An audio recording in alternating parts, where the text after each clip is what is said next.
பதிவு நான் சொல்லணும்னு ஆசைப்பட்றேன்.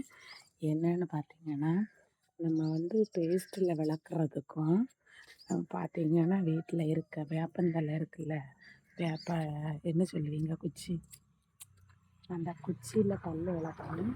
அந்த அளவுக்கு நல்லா இருக்கும். ஏன் அதை இப்போ யாருமே பண்ணுறதில்ல.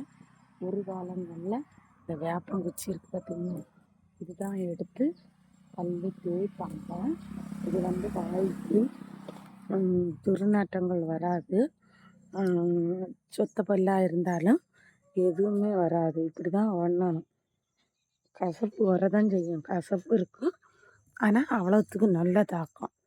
இந்த மாதிரி நீங்கள் பண்ணி பாருங்க, ரொம்ப நல்லது. சரிங்களா? இந்த பதிவு பிடிச்சிருந்தா மறக்காமல் லைக் பண்ணுங்கள், ஷேர் பண்ணுங்கள், சப்ஸ்கிரைப் பண்ணுங்கள். முடிஞ்சால் பெல் பட்டனை கிளிக் பண்ணுங்கள் மறக்காமல். ஏன்னா வேப்பங்குச்சியில் இருக்க இது ஒரு காலத்துலலாம் காய்ச்சலுக்கு கூட இந்த வேப்ப இலையை தான் சாப்பிட்டு இதாச்சுது.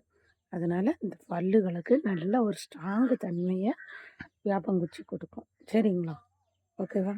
பாய்.